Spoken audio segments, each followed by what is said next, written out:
say we love the alcohol, la la la la la la. Just line 'em up and we will drink them all, la la la la la la. But my mother always said, if you want to drink all day, you best start in the morning, son, 'cause that's the Irish way. We don't get drunk, we get awesome, and every other mother will agree. We don't get drunk, we get awesome, so order up around for you and me. We don't get drunk, we get awesome, and every mother must agree.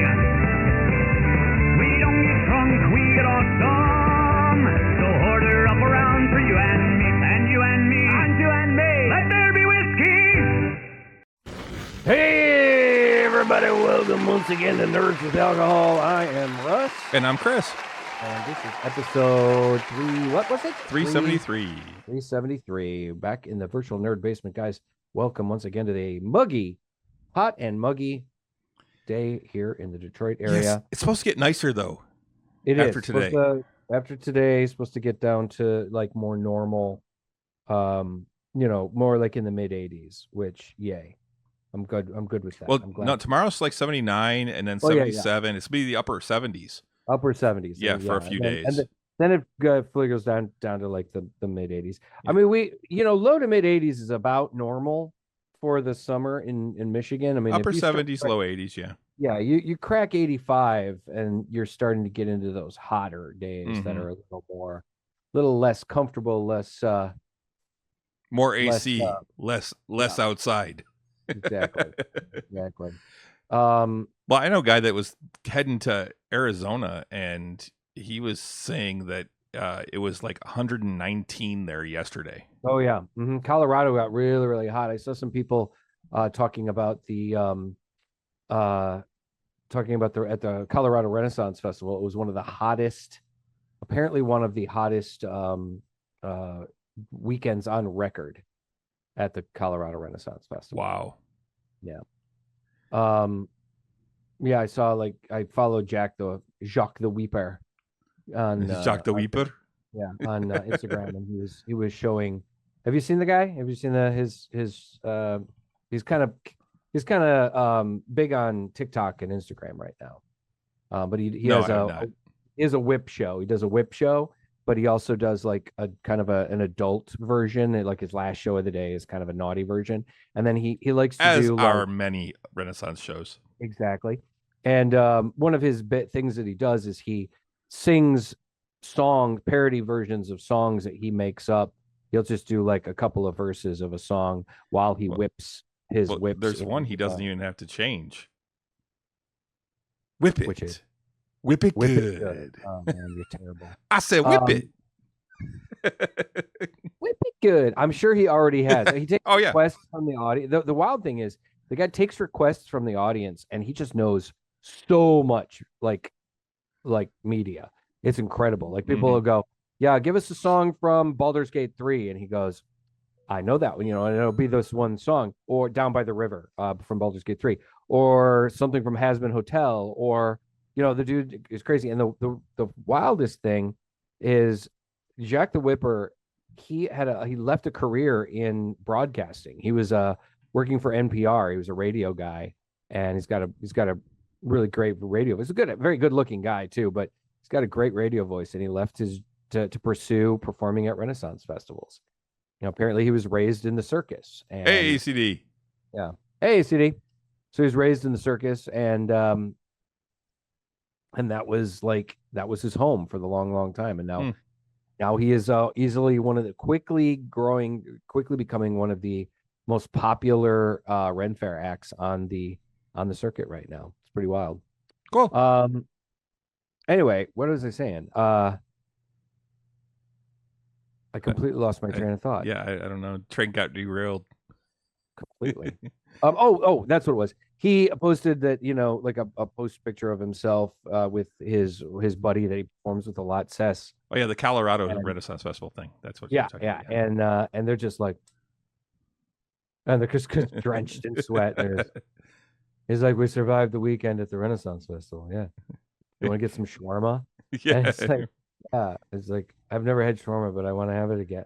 It's a place near our B&B. You want to get some shawarma? He's like, yeah, sure. And then it shows him and his wife and Seth sitting there eating, like at the end, like the Like at the end like of post Avengers. credits Yeah. Avengers, because they're just so wiped out from it. It was pretty funny. But anyway, no, check out his act. I mean, it's not, it's cute. It's So a cool act. you said the weepa, and I thought he was a weeper. No, that he had something not where the his weeper. it was like a comedy act where he cries all the time or something. No. Just The funny thing is though is like he plays a French character and he draws on like a ridiculous little French mustache, but he doesn't do an accent. And he even shows that he even showed like the reason why he doesn't do a French accent is because the French accent can sound so ridiculous sometimes. And he goes, "Oh, look, there is so much happiness when I see her highness. You're the beautiful Her Her highness, it comes out as her anus. And it's a happiness is, of course, a penis, So there's so many hey, Ojipo. like, I'm not going to do that accent. Just no. But yeah. But So it anyway. is so fun to do. I used to do that accent all the French time. accent, It's those surprising that Italian I haven't actually put accents. any characters in that have this accent. Because your French accent is weak. Oh, please. It is not that weak. The worst thing about French accents are, and this is something that everybody that has to do a French accent, it's really easy to do a bad French accent. It's easy to do any bad accent. Yeah, but some are easier than others. And French has this. There's a number of very iconic French French characters like Inspector Maurice Clouseau. Chevalier, exactly, Inspector Clouseau, Maurice Chevalier. That always does this ridiculous French accent. They even make fun of it in the History of the World Part 1. Mel Brooks' History of the World Part 1. Oh, do you not understand? We have these ridiculous French accents, and the same thing with in Holy Grail. I fart in your general direction. Yeah.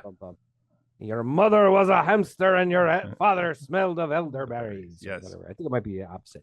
But it's such an easy accent to really fuck up. And to do a good one, it's actually relatively subtle. So I could rattle off a few actors, but speaking of French actors, man, I saw a trailer for a movie that the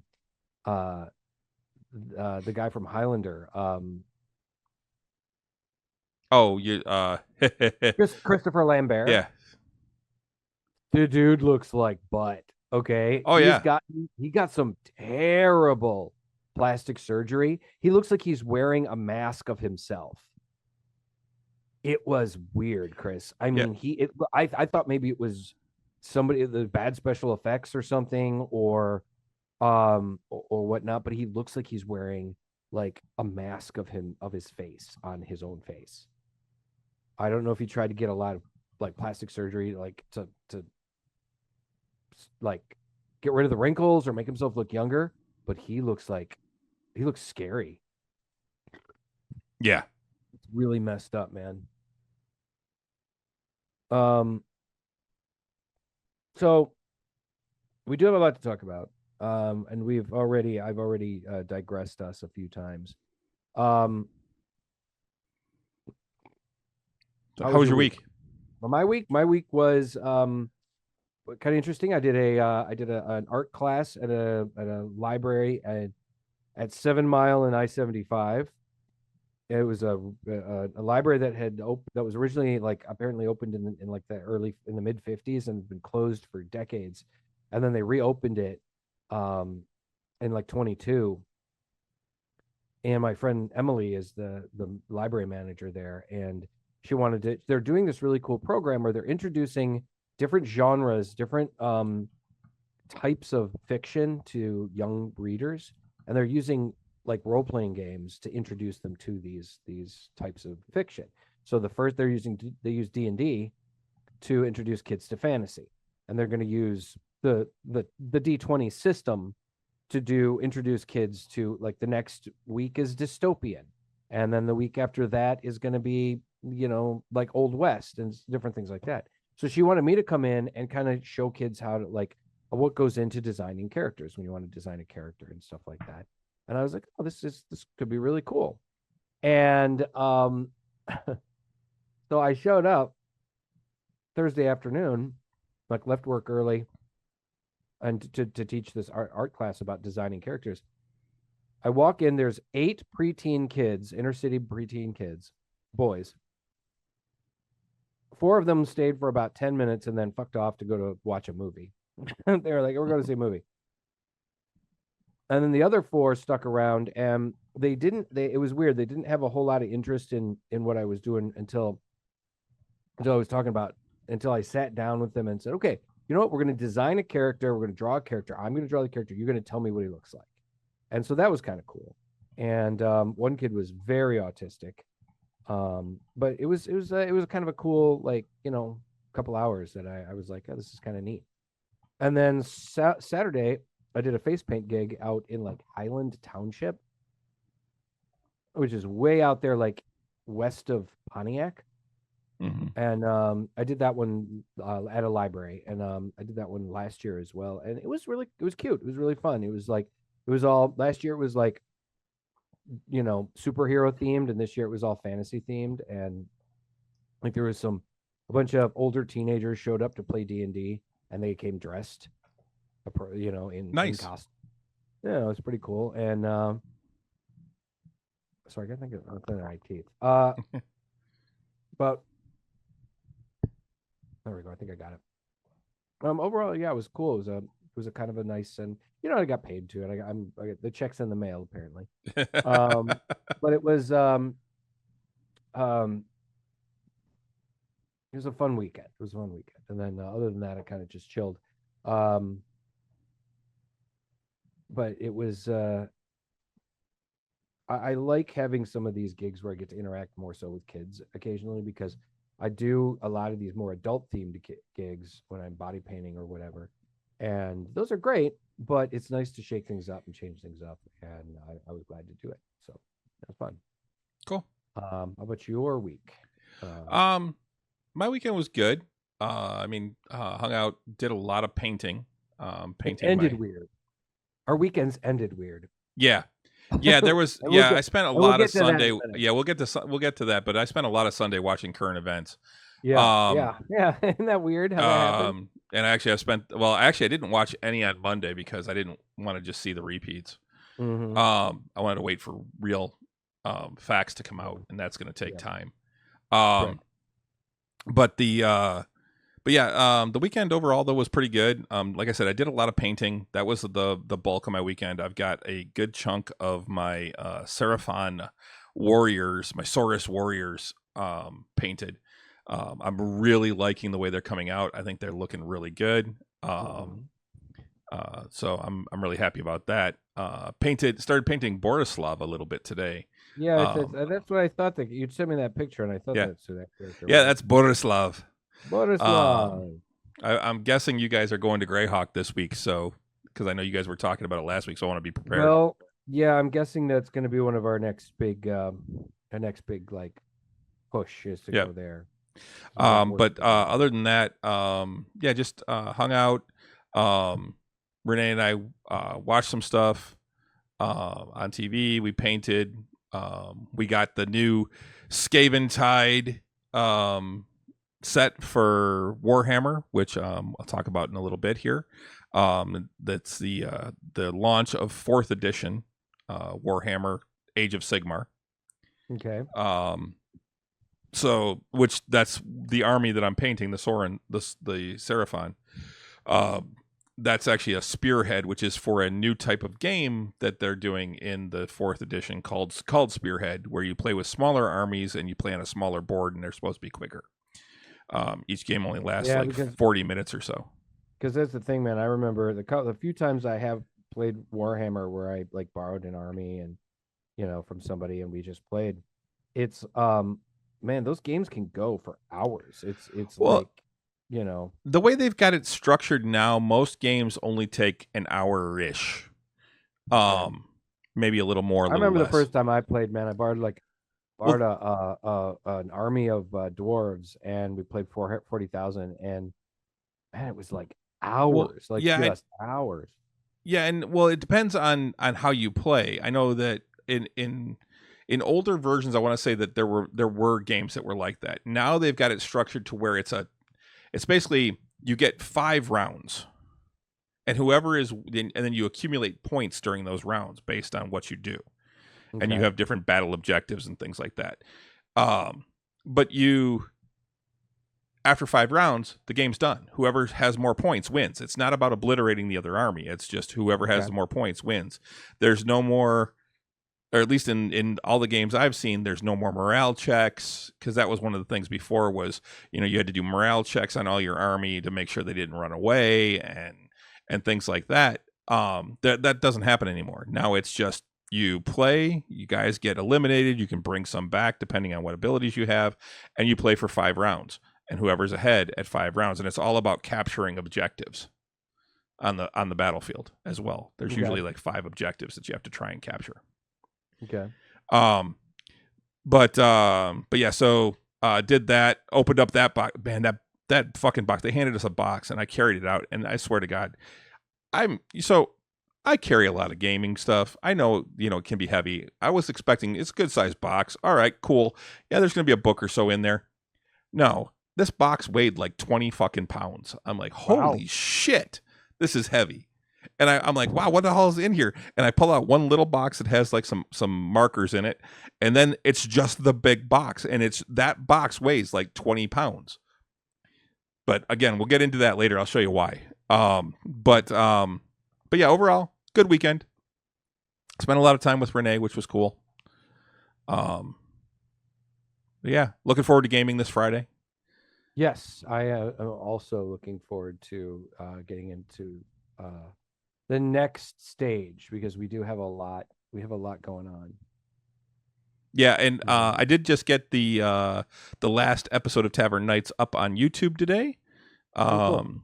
and it's called End Chapter, because it was the end of that chapter. Well, that is a very appropriate, I think. So, but yeah, so this one is really, you guys are kind of started it, but this is where you'll really start into the next chapter. But you got some downtime right now where you can do some stuff. I'm expecting a shopping montage to come. Probably. I'd say that is probably accurate. On to the Drow armies. Yes, CD. I did start watching Critical Role as well again this week. I am on episode 25 of season 3. So I am way behind, but yeah, way behind. Well, I mean, it's fine. You've got a lot to catch up on, but I mean, you got like 60 plus episodes to catch up on, but hey, it's there, you're gonna have a good time, getting there. And that was right around, if I remember correctly, around episode 30 was when I really started to give a shit, because I was something we discussed about Critical Role is just that we didn't like, I just didn't give a shit all that much about the characters until more recently. Or until like later on, I was like, I just didn't care. I was like, but yep. So CD said, "Damn lifestyles of the rich and famous D&D crews." It's the shopping montage, and then spend that money on some new swords. Can't have enough swords, right, Russ? Can't never have enough swords, And then Ojipo said, "The rise of the Driders." That's the next chapter. Riders. The funny thing is, like I said, Renee said no. I don't know. I think that was to the more swords. Well, the funny thing is, maybe Renee would get a sword that doesn't like shine 40 feet in every direction. So I don't ice bite, where it does ice damage. Bite. Hey, that'd be awesome. I would take if that's the case. I would do like I would take if I think I could probably take a feat, a dual wielding feat, can't I? And be fire and ice.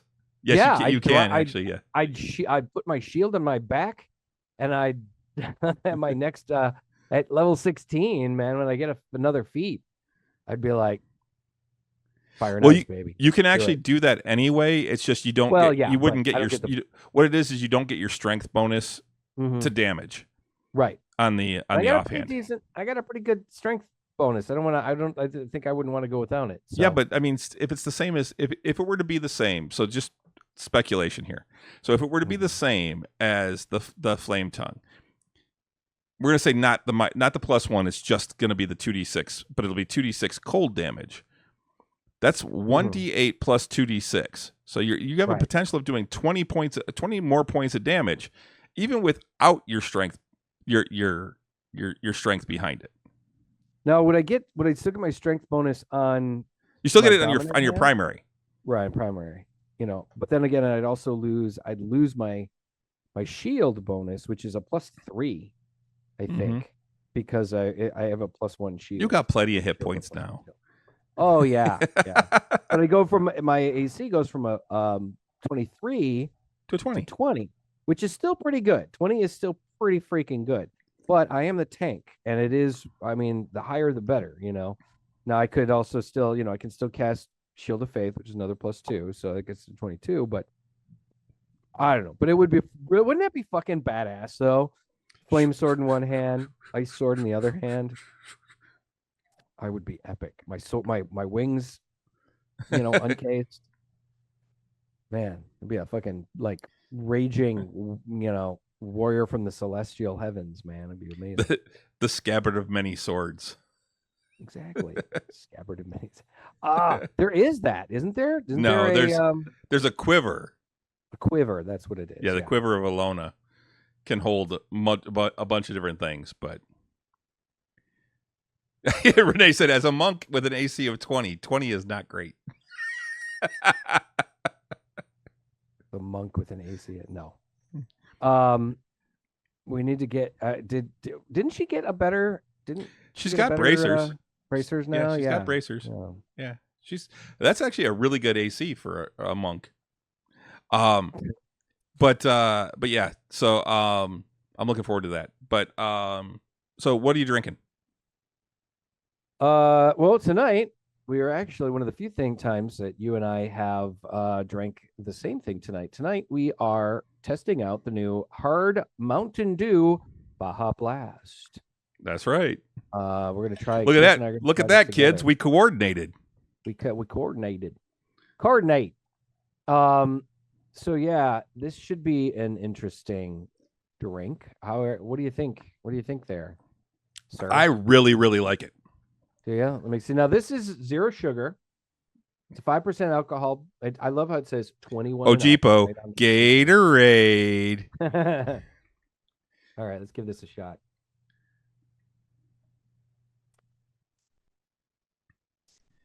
I mean, it's 0 sugar. So 0 sugar. So it does kind of have that diet cola flavor. Yeah. But whereas I don't like Diet Pepsi. I hate Diet Mountain Dew I'm okay with. I can do Diet Dew. So this is actually okay. I wish it didn't have that little bit at the end. That saccharin kind of that. Yeah.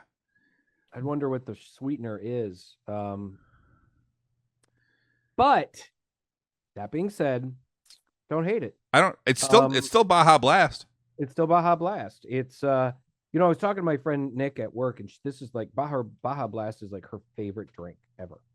And when she found out about the alcoholic version of it, like I don't know, 6 months ago when we were drinking it at our game or whatever, and got it at Total Wino, Jeepo. Right. I texted a picture of it to her, and she was like, "Oh my God, is it here?" And I'm like, "No, we got it from out of state."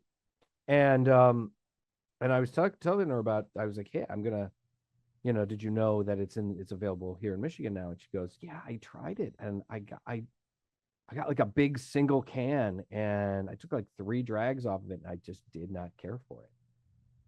And I'm like, I think, and she said she thinks it is because of the artificial sweeteners. Mm.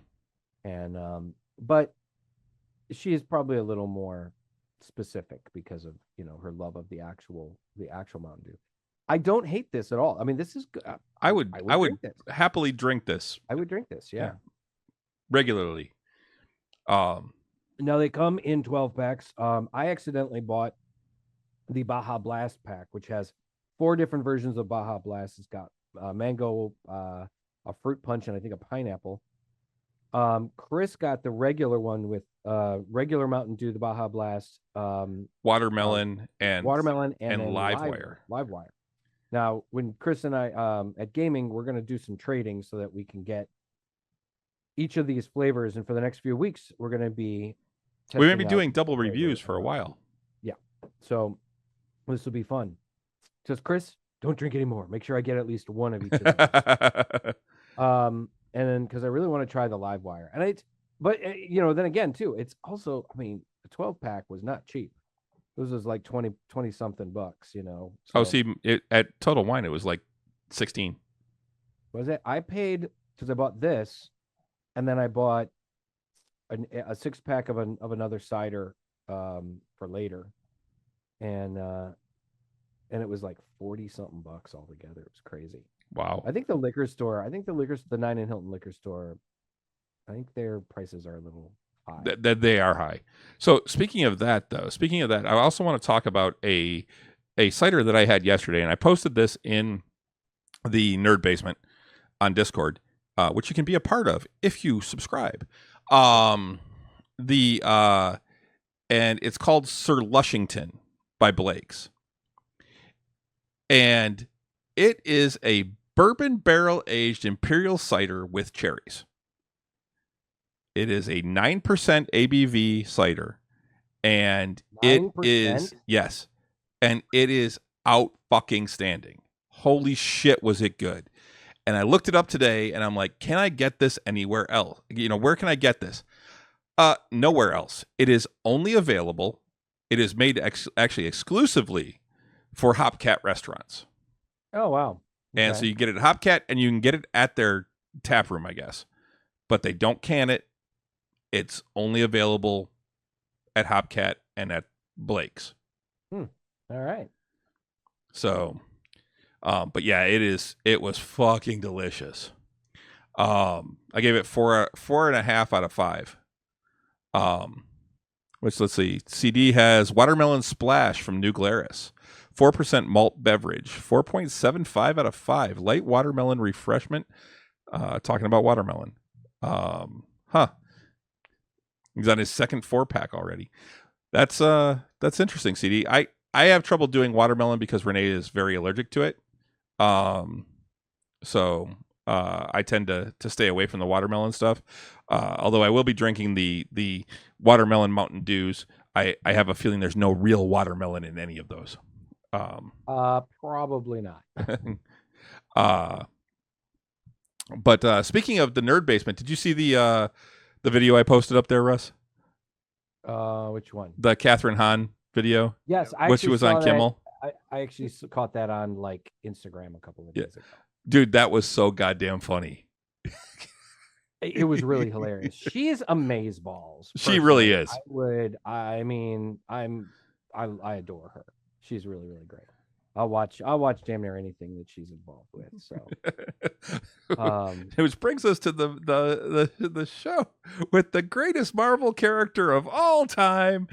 You know who it is? It's Hawkeye. No, that was really funny. Yeah, Catherine Hahn is. I'm actually really looking forward to her new show. I think it's going to be. It could potentially be really great. So. Yep.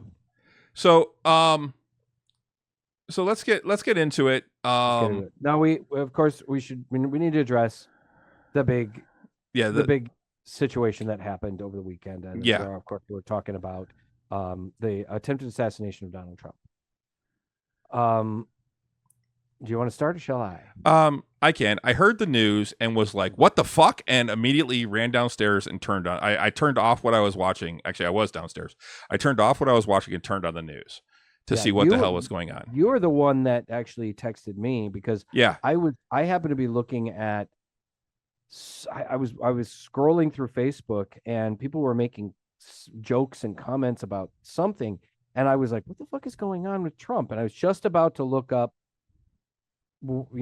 Trump news or whatever, and then you were like, and then I got the text from you saying, Donald Trump, somebody just tried to shoot Donald Trump, and I was like, "Holy fuck!" Now, I want to say I don't like Donald Trump. I am not a fan.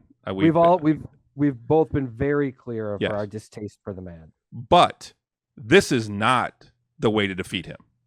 No, this should never happen. This is an abhorrent event. I don't care what side you're on. This is awful.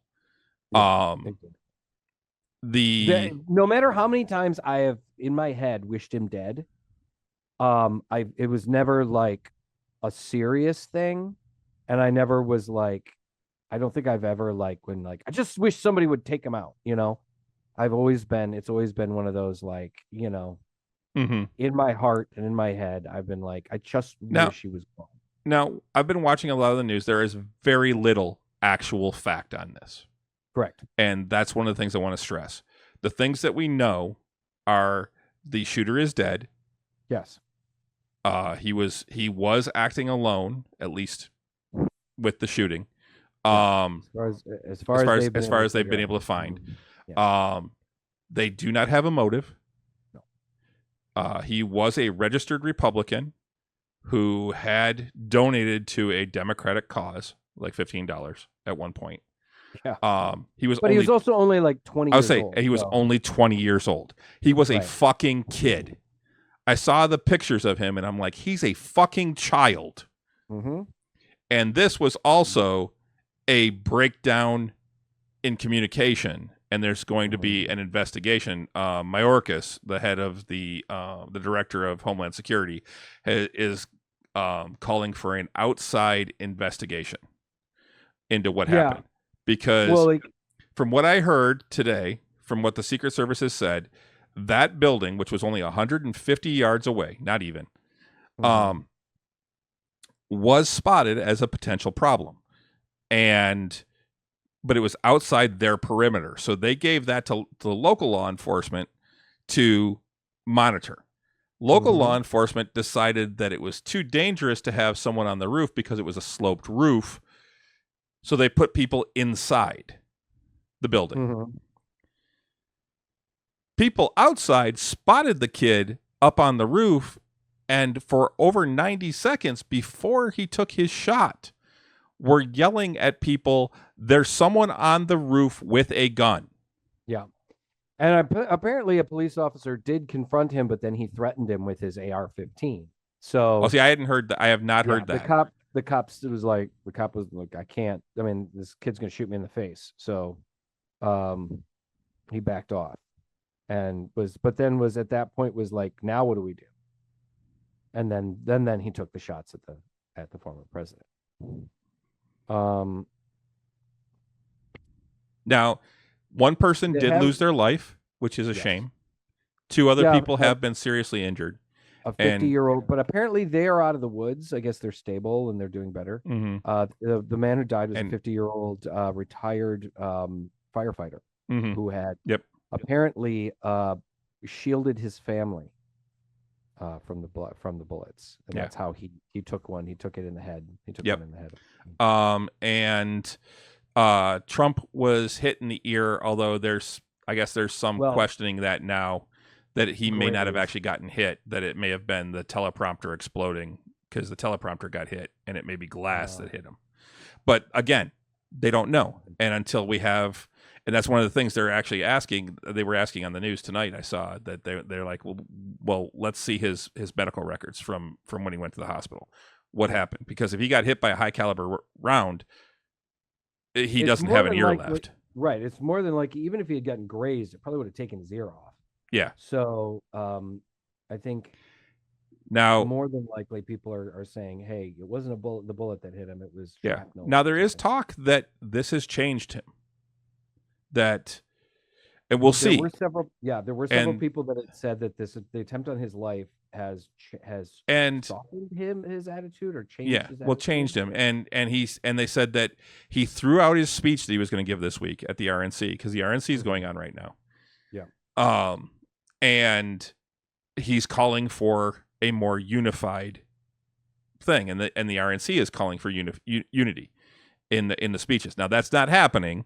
There was one guy yesterday that started reading a really inflammatory speech and said, "Oh, well, they put the wrong speech on the teleprompter." Yeah, there was a black like preacher actually not too long ago, like that was calling, actually before this happened, that was calling for the death of some people too. Like he's like, I gotta say it, that somebody's got to say that some people just need killing, and he's a very conservative Baptist preacher, and apparently he isn't walking back any of that. It's so there's still some very toxic and what's her name, Lake from Arizona, gave a really kind of inflammatory one at the beginning of today, which I actually listened to. But one of the things I'll say is Trump made an impromptu appearance last night, which, granted, that's him. He's a showman. He's going to want to be there. He had a big bandage on his ear. Some people were saying a little much, man. I mean, bigger than necessary. Well, he didn't come out with his whole head bandaged up like the 76 drummer, Yeah. So, but I mean, yeah, he had a big bandage. And maybe it was a little excessive, but I mean it was there. And I have to say, and again, I don't care for the man. I think he's a piece of shit. But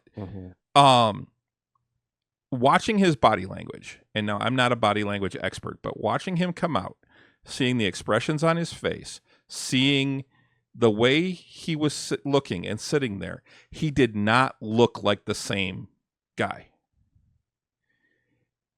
The defiance was gone. He looked like a normal person. He looked very emotional when he came out, actually.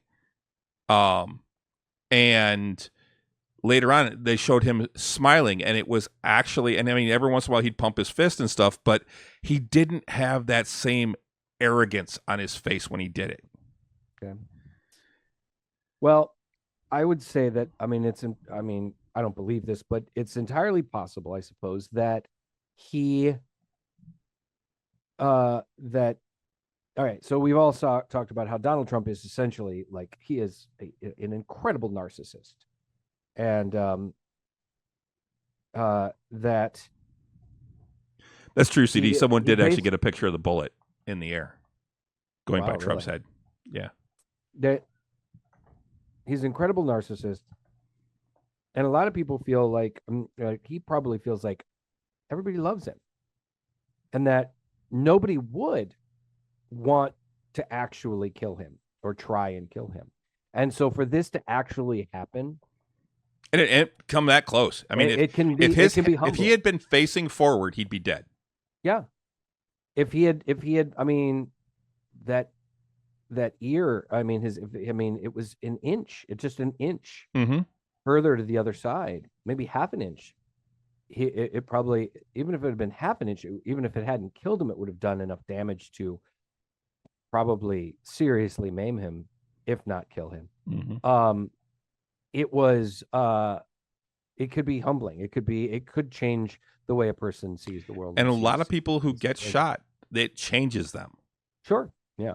Now, me personally, I don't believe that. I believe that he is a showman, and he is going to take every opportunity of this situation to take advantage of it. Now, there's some people. There are a lot of we will see. But this is what I believe. There are a lot of people that have now also been coming out. There's been a lot of talk that this was set up, that this was complete bullcrap, that it was there are a lot of conspiracy theorists. Now, I don't believe that. Personally, I mean, there were some people that said, like, if a bullet, if he had been grazed, that his ear would have been way more damaged than that, And then there have been some people that said, and even I had thought about this, because he ducked down, and some people said the hat looked a little weird, that he could duck down and cut himself, like kind of like the wrestlers would do, they cut your head or cut your ear with a razor and whatever. And I'm like, okay, first of all, I had thought Donald about Trump, that, but yeah. Donald Trump is too much of a narcissist to even entertain the idea of like somebody going, oh, we'll hire a sharpshooter that'll just graze your ear. There's no way he would take no way. Nobody would take that chance. No, it's too dangerous. One. Two, he's not strong enough to hurt himself, because it takes a good deal of strength to actually like do physical damage to your own person. It's not easy to hurt yourself. And for him to actually do that, I just don't think he's strong enough to do that. Well, and people have talked about, well, when he got up, he didn't seem concerned. He was asking, he's like, he wanted his shoes and all this, and I'm like, and he was in shock. He's like, fight at the crowd, I mean, yeah, he probably was in some level of shock. I mean, the picture that was taken where he's like, like this, and he's got blood on his face, and there's the American flag in the background. That is a Pulitzer Prize winning photograph, man. Somebody's already got that tattooed on their back, by the way. Yeah, I saw that too. Whoever took that fucking photograph is going to probably win the Pulitzer Prize, because it is perfect photojournalism. It was amazing. I saw them. They actually interviewed that guy today. But it's actually, it's a photo. It's a news photographer. I forget who he's for, but yeah. Well, that is a career defining moment in that thing there. So we'll see. I don't think it was a conspiracy. Yeah. I don't think he set it up, because also, if it was found out, and it's so easy to find things out these days. Yeah, he'd be ruined. Found out, he would be ruined.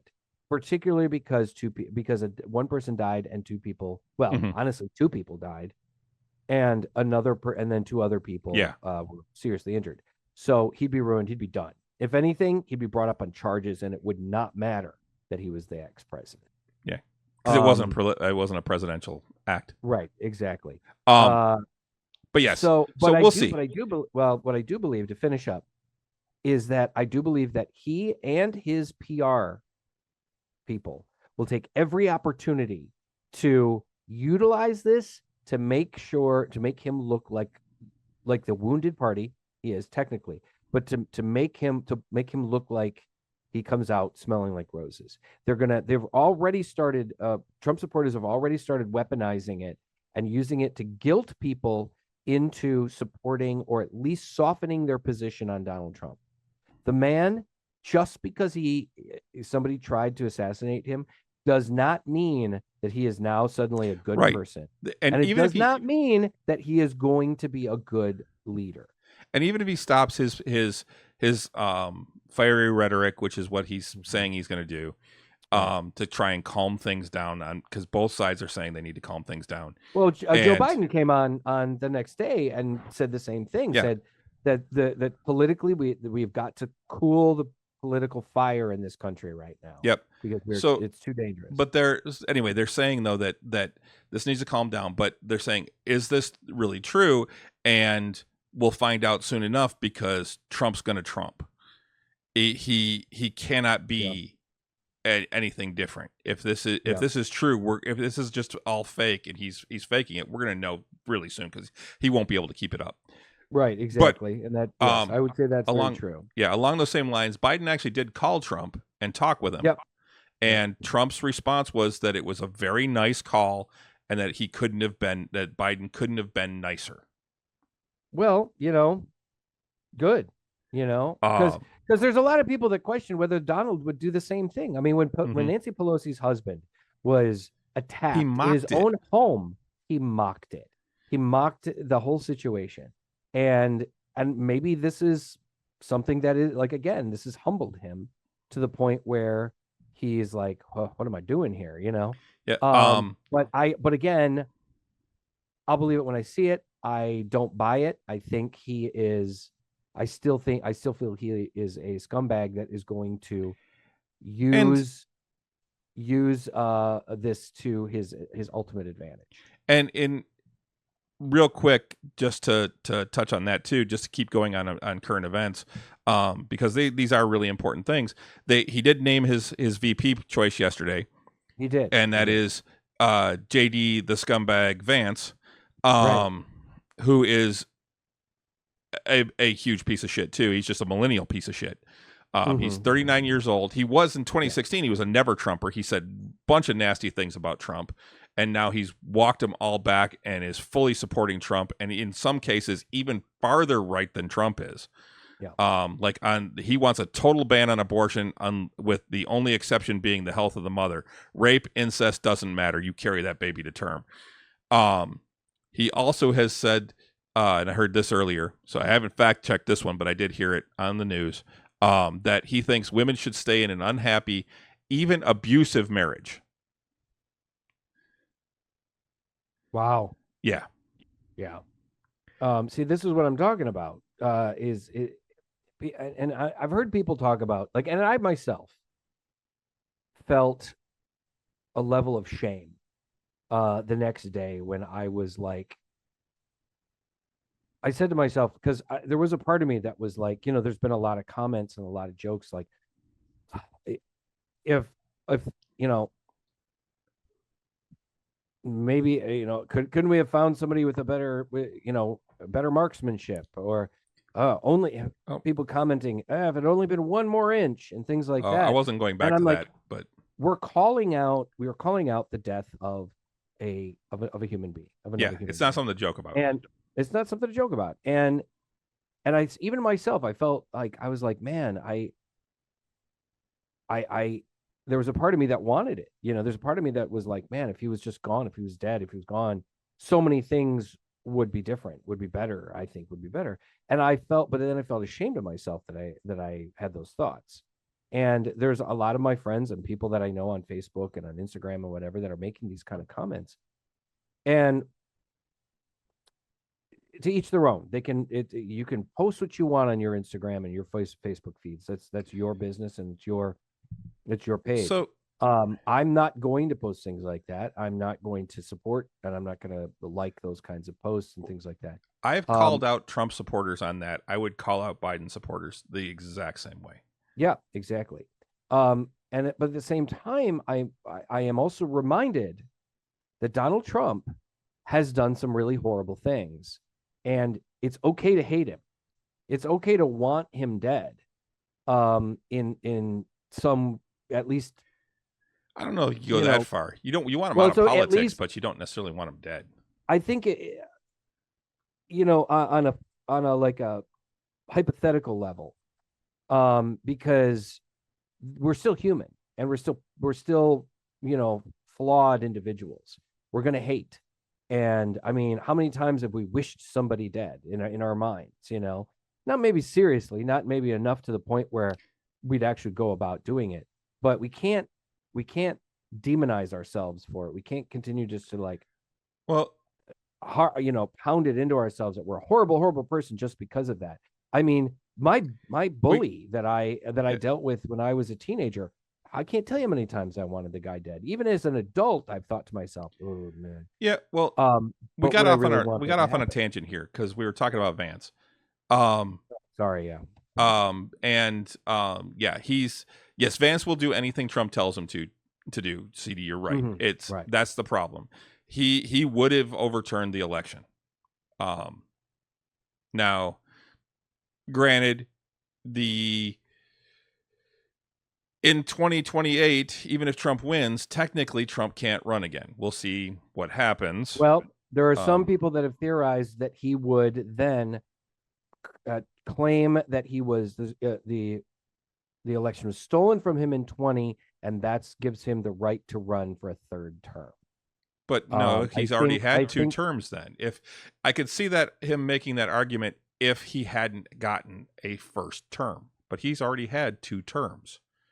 Yeah, well, that's the thing. Yeah. No, that's the thing. The argument would be that because You the don't get second it's one, not because, it's not two concurrent no, terms. I know, It's I two know full that. terms.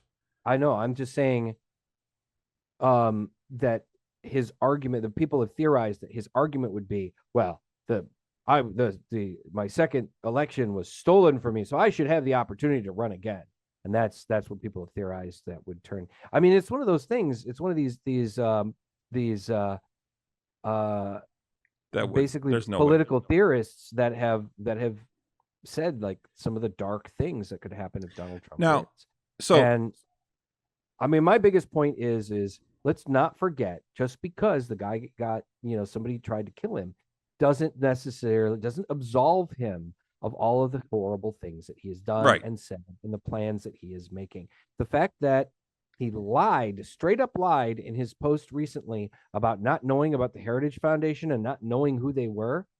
He knows exactly who they were. Yeah. He spoke at one of their events 2 years ago and said that they're going to lay out the groundwork for our movement. He knows who they are. But anyway, moving on. The other political news that came out today. Chris is starting to try and keep me from going off on a rant here. Yeah, well, we're already hitting the hour mark, and I want to get through this. But I did want to say one of the things that came out today was some news from Biden that he is supposedly sometime in the next couple of weeks going to be dropping some Supreme Court reform bills. Yes. Now, granted, with a Republican House, there's a good chance they're not going to go anywhere. Although I think a lot of even Republicans want to see the court reined in a little bit. Yeah, I agree. Because even they seem to think they seem to think that they're untouchable, and that's not what it is. This is 3 equal branches, and so there's not enough oversight right with the Supreme Court. They're basically saying what the people around Biden are saying is that, and what Biden has said is that the court needs to be held to the same standards that the other branches are, including one thing, which is an enforceable code of ethics. Yes. Absolutely. And that's one of the things that they're saying he's going to bring up. Biden hasn't actually said any of this, but and the other thing that they're talking about is term limits. And the number I heard thrown out there was 18 years.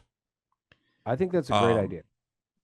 No position, no judge position at any level should be a lifetime gig. You should not be a judge in your 90s. Almost all judge positions or judge jobs are elected positions. You have to be elected into them. You have to be or elected or appointed, I think is what it is, at certain levels. Hey. So Michigan, we elect our Supreme Court justices. Yeah. I mean, even at a local level, at like, county judges and circuit judges circuit judges and stuff are, and I think it depends on the state, but it's ridiculous that we have these people in office in a position like that for decades, particularly considering the fact that they are supposed to be held they're supposed to be the Supreme Court. It's supposed to be the end all be all of our laws, and they should be irreproachable, and yet we've got Clarence Thomas, who is probably one of the most corrupt Supreme Court judges we've ever seen, which he's been investigated and multiple times have come out with that he's gotten millions of dollars in gifts from boosters and trips and shit like that. And I will say this, AOC held to her promise and did bring articles of impeachment against Thomas and Alito. So they won't go anywhere in the House, but I would say, but she did bring them out, and they are now on record for all time.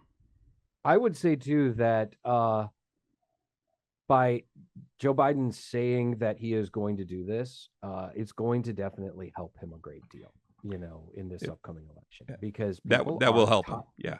People are tired and they're scared of the Supreme Court. Look at what happened to the local the Supreme Court justice, the federal or the state Supreme Court justice in Florida that was appointed by Biden, that was by Donald Trump, that was overseeing the documents case, dismissed the case. Yep. She dismissed the case because of something to do with the special counsel. The special because it counsel. went to This special this counsel. goes back to the immunity decision Mhm. and Clarence Thomas writing in his agreement statement. He basically gave her the roadmap for dismissing the case. Right. And now they people- don't think that the majority of the court actually feels that way.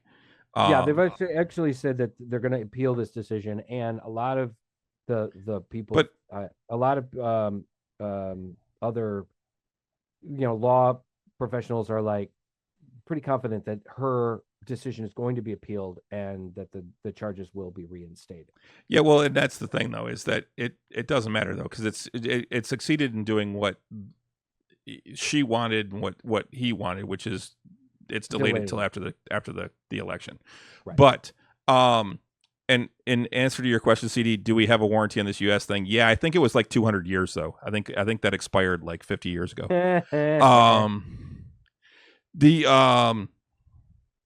But yeah, other than that, we'll see what happens. So let's move on. Let's move away from this and let's talk about something. Let's talk about something less depressing: celebrity deaths. Celebrity deaths, yeah.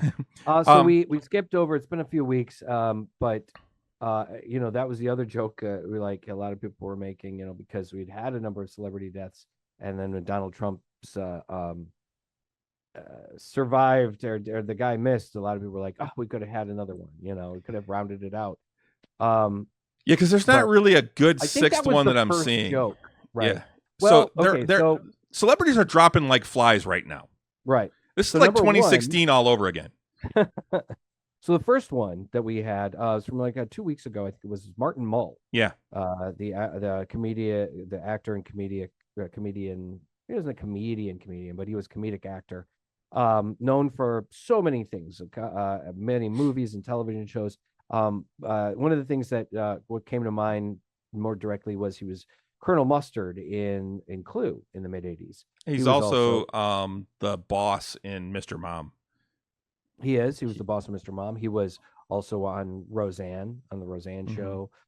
He did just tons. He was on a lot of TV shows. He lived, I think he died he was right around 80.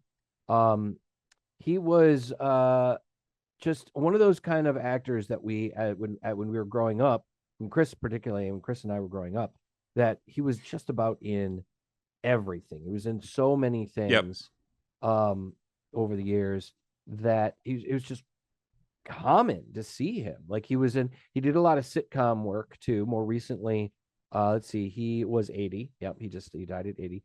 Most recently, he was let me see, pulling up his credits here. The After Party, Not Dead Yet.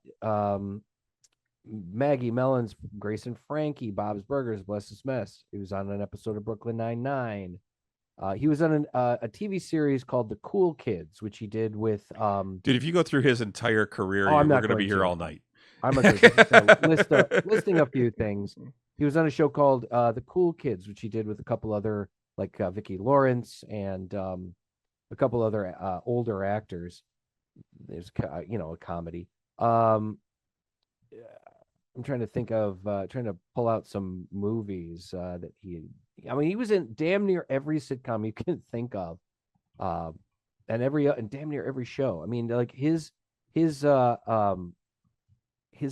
listing is, let's see, I'll go to the top. It says 146 listings in television here. I'm gonna go down a bit lower to see like some movies. Maybe he was on Taxi.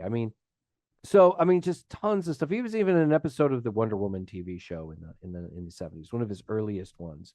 So anyways, yeah, he passed away. It sucks. He was definitely a very memorable person, the kind of actor you're like, that guy, he was in almost everything. Yep. Followed up quickly by Shelley Duvall a couple of days later. Shelley Duvall, of course, more famous, one of the more famous actresses of her time. The interesting thing about Shelley Duvall was she had a very distinctive look. She was She's attractive in a unconventional manner. She was And probably best known as Wendy Torrance in The Shining in The Shining. and Olive Oil in Popeye. In Popeye, yep. She was the absolute perfect olive oil. She really was. She did a great job. She was also in let's see, I'm glancing over things real quick here. She was in Annie Hall. She was in, of course, The Shining and Popeye. One right after the other. She did The Shining and Popeye. Both came out in the same year. Mm-hmm. She was in Time Bandits, which I actually just picked up on Blu-ray. Time Bandits is part of the Criterion Collection, and the Criterion Collection at Barnes & Noble is on sale, 50% off all the Criterion Collection. She was in... She had a TV series that ran for many years called Fairy Tale Theater. That she produced, actually. She was the narrator for many, many episodes, and then she also was in several of the episodes. Let's see. She was in Roxanne. She was in the movie Roxanne with Steve Martin. She was one of the side characters. She was like his best friend. Let's see. Suburban Commando with Hulk Hogan. Yep. She was in a lot of stuff. She was in a lot of things. Again, another actress that was very well known and had done a lot of things. But interestingly enough, she also did a lot of the things that she did was very specific. She was very choosy as to what she did. And and actually got out of, like, her last credit was in 23, and it was called The Forest Hills. She played Mama, and that was the first thing she had done in 20 years. She had pretty much taken a big step back from. Really, because I'm seeing Hollywood. lots of credits for other things too. Yeah, because I had heard that, but IMDb's got tons of stuff for her.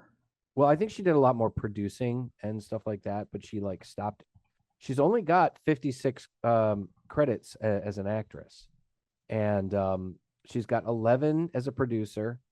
And from what I understand, near the end of her career. Oh yes, 2002 was Mana from Heaven was the last thing she did. Yeah, so 2002. Yeah, she pretty much stepped away from acting. Yeah, and she just kind of was a grandmother, and it was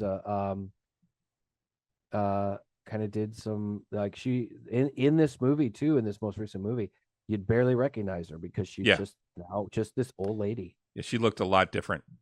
Yeah, I saw that. Definitely. But and then so after her, there were two back to back, like same day.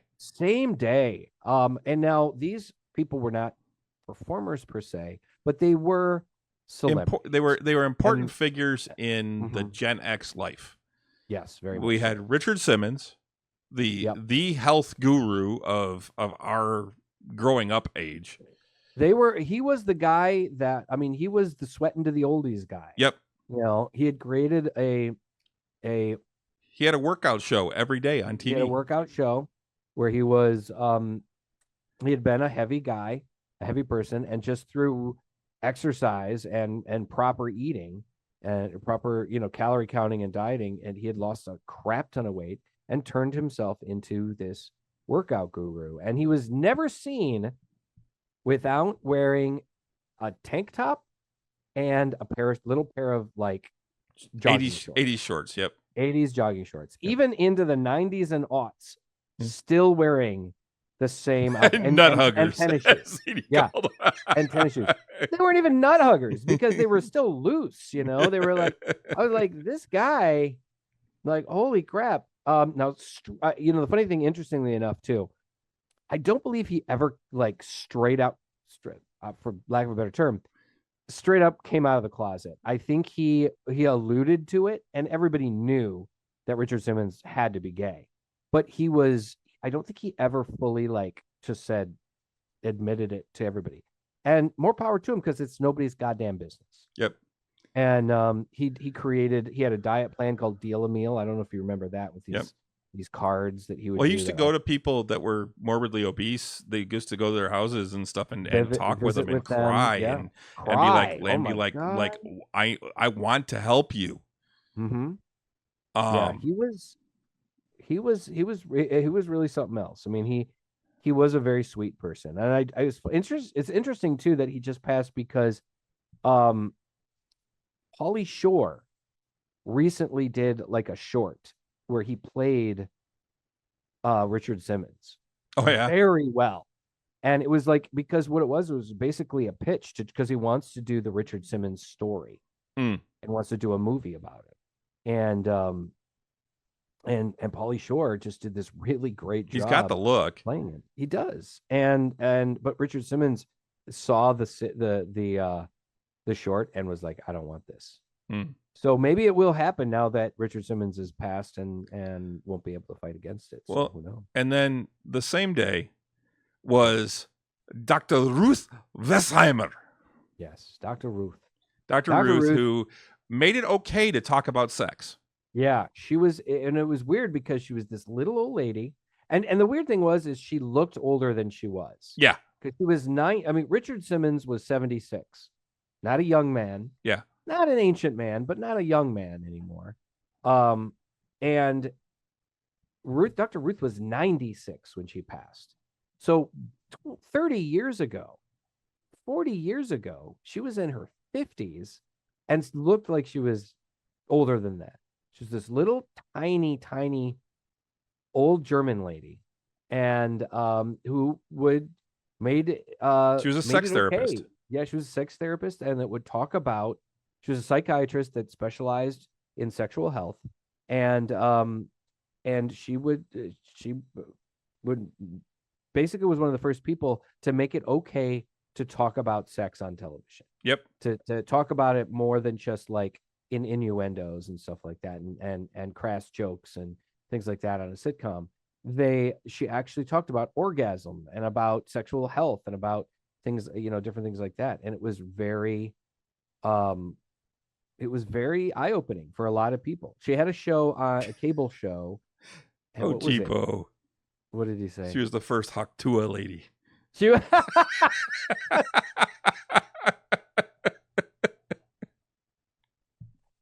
Well, it's funny too that you say that, because she would talk about oral sex and about different kinds of sexual practice. That's the thing. She also didn't just talk about plain missionary sex. No. She talked about all sorts of different things. She had books. She wrote books about it. She was gilf. She was, I don't know if I want to call it a gilf, but call her a gilf. But she was very she was kind of precious. I mean, she would go on talk shows, and she was like 5 foot or 4'7". Yeah, she was crazy short, and of course from Germany.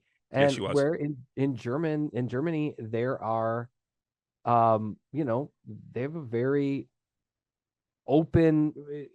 People have a much more open attitude about sex and sexuality in Europe, particularly in like Germany and some of those other countries. And so it kind of made sense. It almost made it easier to talk to her about it, or to listen to her, because she didn't have like this Midwest American accent. She was just this weird European lady that wanted us to all be comfortable talking about our erections and whatever else. Mm-hmm. So it was sad. It was sad to see.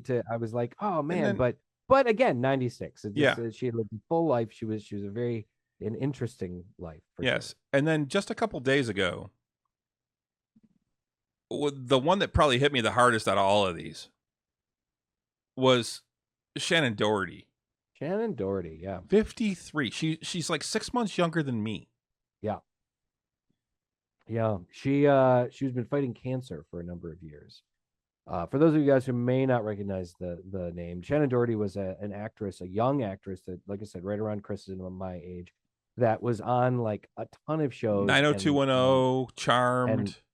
She was Charmed, 90210. She was also on a show called I think Our House with Wilford Brimley. Before 90210. Yeah. She was on Little House on the Prairie.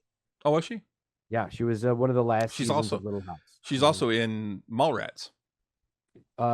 Yes, and Heathers. Oh yeah, Heathers. Yeah, she's one of the Heathers.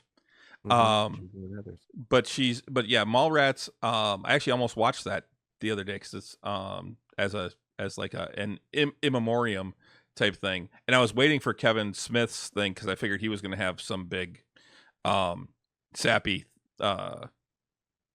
thing about her. And actually, he posted a really nice clip. I guess they had pitched a sitcom that didn't get picked up, but he showed one of the scenes, and it's them. They're supposedly like best friends from like childhood, and he buys this movie theater or something like that, or she's the owner of the movie theater, and he's trying to restore it or whatever. And he comes out and he's got this big thing of popcorn in front of his face, and it's the first time they see each other after years. And he's like, "You can't fake the joy that you see on both of our faces here." And it is just pure joy. She like jumps into his arms and he's swinging her around, and it's just there's just pure joy there at them seeing each other. He said it was also the first time that they had actually seen each other in a long time. Yeah. And yeah, if I remember correctly, like people talked about, well, was she difficult to work with? Because that was a report for a long time, was that she was really hard to work with. That she was a bitch on set. Yeah. And there was they say that was one of the reasons why she was left Charmed, that they killed the character off, is because she was having a tough time working with Alyssa Milano particularly. And so yeah, but then she struggled with drugs and alcohol for a while too. And they actually said that Alyssa Milano, they've even buried the hatchet, and they said years ago that no, that wasn't the case. And let's see, her early career was her first credit is in '81, Father Murphy, The Phoenix, The Secret of Nim. She was one of the voices in The Secret of Nim. Night Shift, she was on an episode of Voyager. She was Jenny Wilder in The Little House on the Prairie, Magnum PI, Airwolf. I mean, she was one of those young actresses that did a lot of television in the early '80s, the mid '80s. Our House, yeah, Chris Witherspoon. She was in Our House. It was a 2-season show. Heathers, and then she started doing more movies. She was on an episode of Jump Street. Life Goes On, things like that. And then Parker Lewis Can't Lose as herself. Interesting. And then she got 90210. That was a good show, actually. I forgot about that show. Parker Lewis was great. It was a great show. Then she did 90210, and that kind of catapulted her career. That catapulted her career. She 90210 from 90 to 94, 111 episodes, and then she did things like Mallrats and things like that. And went on to do different things. She did Charmed. She was an episode, or she was she did a lot of. She had a big career. Cameos. She did. She had a big career, and it was just it was sad. She fought. Her career kind of was on a down swing for a number of years after she left Charmed. She ended up doing more like, Hallmark movies and stuff like that. She did a cameo in Jay and Silent Bob Strike Back. She did a cameo in Riverdale. She did a cameo in a bunch of different things. Her last credit was in 24. It was called Darkness of Man, where she played the role of Vivian with Jean-Claude Van Damme. Interesting. But yeah, she passed just recently due to cancer, the results from cancer. Her cancer had metastasized. She'd been fighting it for quite a while. Interestingly enough, she was also kind of known for having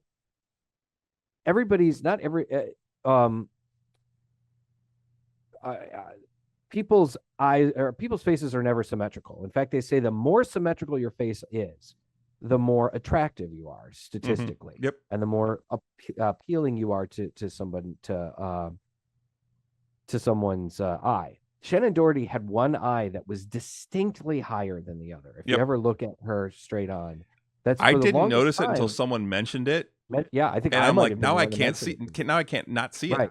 For the longest time, she never took a picture where her head wasn't cocked, because it tended to lessen the look, that you didn't notice it as much.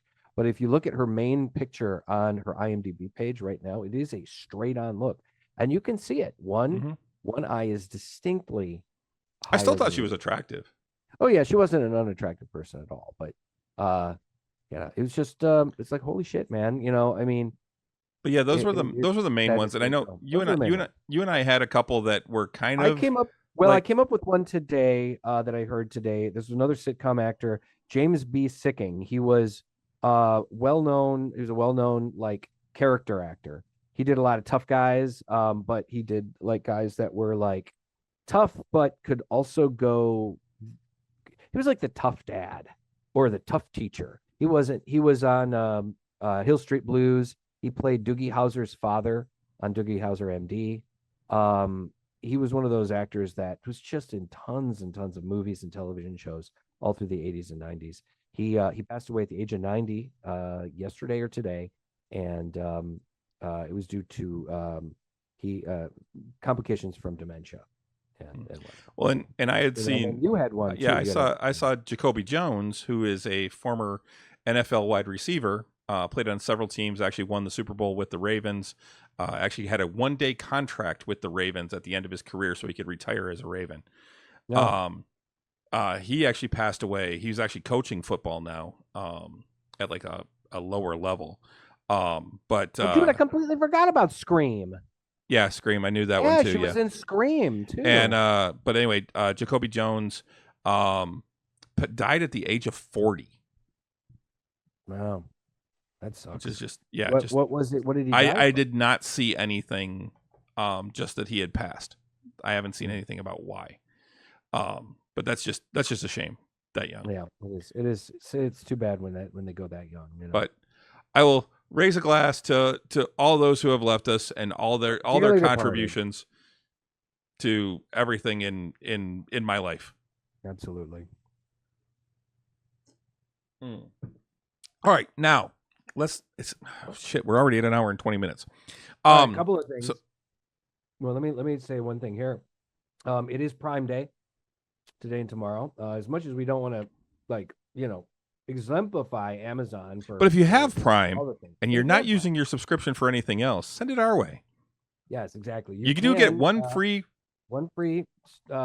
Twitch subscription per month. So if you're not using it, it's honestly, I pay for mine, but I use my free one for Critical Role, actually. Yeah, so does Renee. Prime also, they do a lot of giveaways. They do a lot of special things. One of the games they're giving away, if you do any, if you do a lot of gaming, and probably if you watch the show. Yeah, CD, but you still subscribe to us, so that wasn't aimed at you. It wasn't aimed at you at all. No. If there's anyone it's not aimed at, it's not it would be you're the one that's not aimed at. You're interestingly enough, one of the games that Prime gives it, because if you have Prime, and thank you again, CD. Thank you. Of course. There are a lot of free games that Amazon will give away. Every month they give away free video games. One of them is one of them more recent Tomb Raider games. Rise of the Tomb Raider, I believe, come from 15. There's another game called Chivalry 2. Well, one of the games they're giving away this month is Suicide Squad Kill the Justice League. This is a game that came out like literally 4 months ago, and apparently has been stinking up the joint. It was an epic failure for Warner Brothers Gaming, which is probably one of the reasons why they're like giving it away for free. It is one of those games that is supposed to have like a season 2, or they're going to add more stuff to it. They're going to add more characters that you'll probably have to pay for, like microtransactions and whatnot. But I think one of the things that a lot of people are not liking about it is just the subject matter. The fact that the Justice League gets compromised and Amanda Waller brings in the Suicide Squad 4 members, King Shark, Deadshot, Boomerang, and Harley Quinn, to take out the Justice League. And it's, of course, out of continuity from the main DC universe, but they have to basically kill several members of the Justice League. And it's kind of gross. So anyway, I did download it, though. It's free. And so I was like, I'd like to see what all the hubbub is about. And so I'm going to check this out and see if there's anything redeemable about this game. I'd also like to see how the hell 3 superhumans that can't hold a candle to Superman, or let alone, honestly, like Green Lantern or Wonder Woman, would potentially take out any of these characters. but it should be interesting. So look for a review on that eventually. Okay. Go ahead, Chris. No, I was going to say, so one of the things we didn't get to, last week that I Hmm. wanted to talk about was the release of the Brave New World teaser trailer. Yes. Wow. Yeah. Because, damn, it looks Damn. really good. Yeah. See, now the circulating rumor about this was that it's damn near a whole new movie because they had to do so many reshoots for this movie that they've almost. I heard that they've added like $100 million to the budget because they had to do so many reshoots from that. The studio just did not like what they saw, Mm-hmm. you know, and also there's been a lot of reaction to things like, well, one of the characters in this movie is Sabra, who is a Israeli super soldier, an Israeli superhero. And with everything that's going on with Israel and Gaza right now, they didn't want to exemplify the fact that she is an Israeli agent, that she works for the Israeli. Yeah, but I haven't heard about anything since that happened. This was all before that. No, that's true. But you don't actually see her in the trailer. No, I did see an image though from something. But Sam looks great. Him yeah. talking with Thunderbolt Ross, who is now played by Harrison Ford. Correct. Formerly played by holy shit, William Hurt. William Hurt, thank you. Mm-hmm. Passed away a few years. Yeah. But one of the things that comes up is the lack of mustache that Harrison Ford is sporting, and Thunderbolt always famously had a mustache, and he doesn't have it when Ford's playing him, and he's actually talking with Sam, and he's I believe he's president. Actually, yes, he is the president. He is the president at this point, and he's talking with Sam, and he's like, the mustache. Yeah, my wife gave me an ultimatum. Said lose the mustache or get a divorce.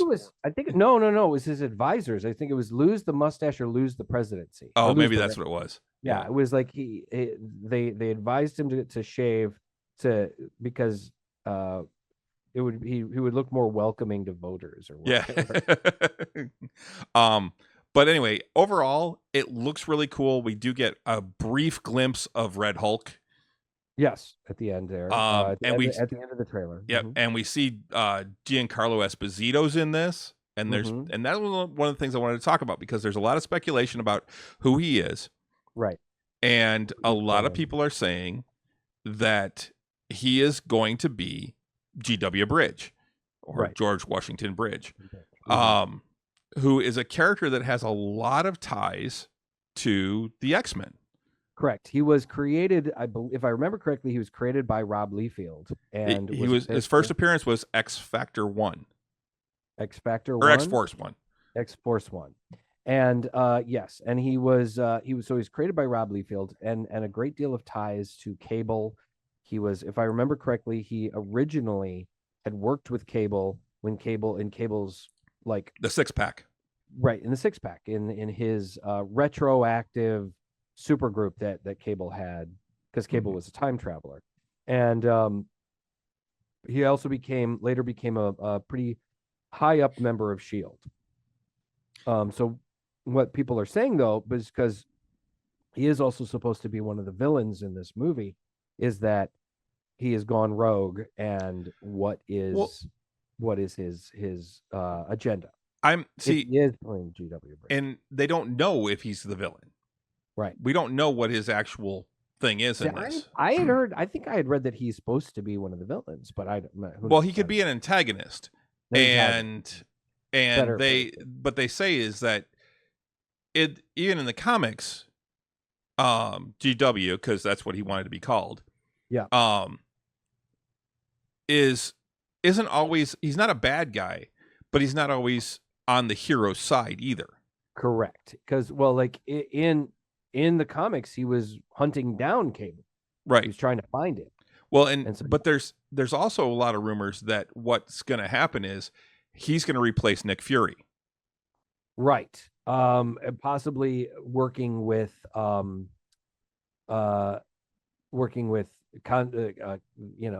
Countess Contessa. Contessa Valentina Allegra de Fontaine. Yeah. Ha ha! Blah blah blah Fontaine. Fontaine. So yeah, there's that. Now the interesting thing is Giancarlo Esposito has been around for a long time. He's been involved. I fucking love him. He's great. He's fucking fantastic. But the interesting thing is he's one of those actors that really seems to have come into his own later in his career. Like people are starting to pay more attention to him later in his career, and it kind of like it's almost like he's the new Samuel L. Jackson, even though Sam Jackson isn't gone, you know. It's one of those things that makes me go, he makes a great villain. He really does. He really does. I mean, the first time I remember seeing him was on Revolution. The TV show. Yes, Revolution. He was in Revolution. That was a great show. We've talked about that show actually. Yep. I remember him on that, and then seeing him in everything else. I mean, he was in Mandalorian. He was in Breaking Bad. He was also I haven't gotten to him in Breaking Bad yet. I've just started Breaking Bad. Amazing. He's in Far Cry 6. He's the villain in Far Cry 6. He is. I've been playing Far Cry 6, and I need to get back to it, but I got to boot up my Xbox for it. It's a good game, but it's repetitive. You know, it's one of those games that's like very repetitive. But I do want to finish it because I do enjoy the storyline. I've just been like spending most of my time playing Starfield lately, so that's taken up. Which I just found out through my Xbox Game Pass. I can get that for free for my computer. Starfield. Yeah. Yep. You should, man. It's really good, but like most Bethesda games, it's a lot. There's a lot to do, but it's an incredible game. The other drag though, it's a resource hog. So if you do get it, you got to make sure that your computer can run it, because mine runs it at the lowest settings.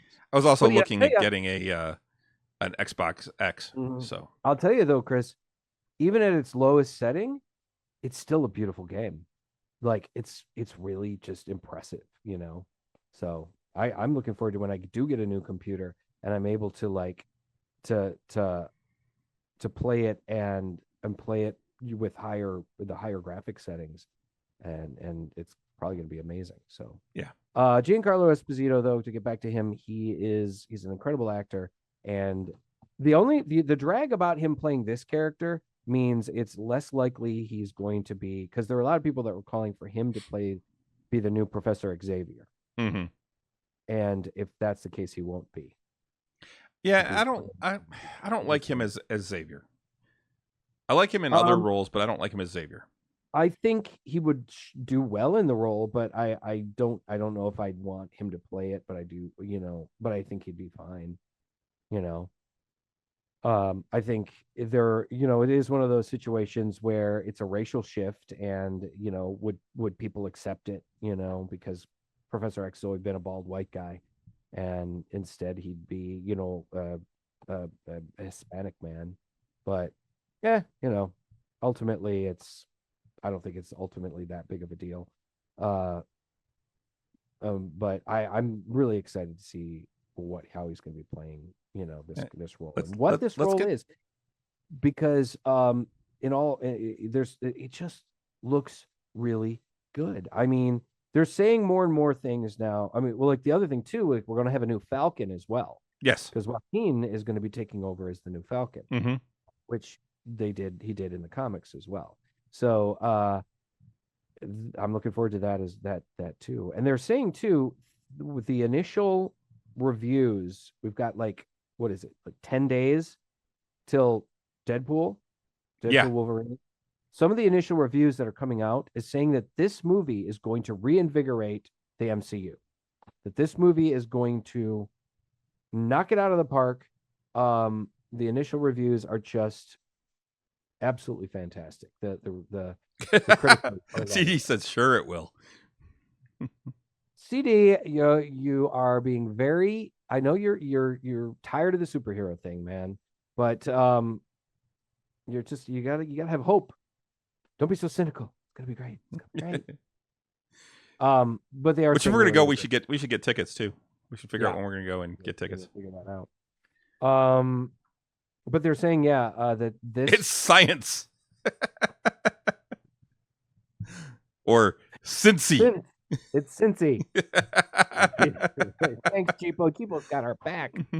Deadpool's going to kill. It's going to be amazing. And I mean, I've been trying not to get trying to avoid He said, no, I'm saying this movie will be great, but it won't save Marvel. Oh. Because not every, and I kind of agree with him in that a Deadpool movie, while this is the first one that's officially in the Marvel cinematic universe, a Deadpool movie is a completely different entity from any other Marvel movie. Yeah, that's for sure. I mean, there's some of the jokes that I've seen in some of the trailers, like Deadpool is like, yeah, Disney brought him out. They're going to force him to play this role till he's 90. It's all this fourth wall breaking shit. Yeah, and that's why I'm actually trying to not watch any trailers now. Because I've already seen so many jokes that I'm like, I'm going to see all the jokes before the movie comes out, and I don't want that. They're saying that like the one about Paul Rudd finally aging. It says I did find out I've seen a few interviews too, like Variety or one of them did, like they sat Sean Levy, the director, and with Ron Reynolds and with Hugh Jackman, the three of them answering questions and doing silly stuff, and it was a pretty cool interview. But they talked about like things like finally getting to wear the suit, the proper Wolverine suit, and at first, like he goes, what Hugh Jackman was saying, like when we made the first X-Men movie back in the '80s, he just didn't think that the superhero suits would work right, that it would look right. So that's why we were all in black leather. And he goes, and I put on the suit and it just felt right. And it works. I mean, who knew that the navy blue and maize that we've all come to associate with Wolverine would fucking work, but it does. From all the imagery that I've seen, it looks fucking right. You're such a fucking Michigander. Calling it maize. It's fucking yellow. It's yellow, but whatever. But the movie clocks in at 127 minutes. So 2 hours and 7 minutes of variant-filled multiversal mayhem. So the last couple of Marvel movies have either missed the mark or not been completely satisfying, at least for some audiences. Personally, I thought the Marvels got a real short shift. The Marvels was a lot of fun for me. Guardians of the Galaxy 3 still did well. But the last couple ones, we don't know. Between this movie and this next Captain America movie, which comes out, I believe, in February, I think we're on the upswing here. We could potentially be on the upswing. Now, you realize that movie comes out the opening day of San Diego Comic-Con. Well, I'm not going. Well, I know, but I mean, I'm just saying it's gonna come out the day of San Diego Comic-Con, so everyone there is gonna be talking about it. You don't think they planned that? They fucking planned it, dude. Like, of course they did.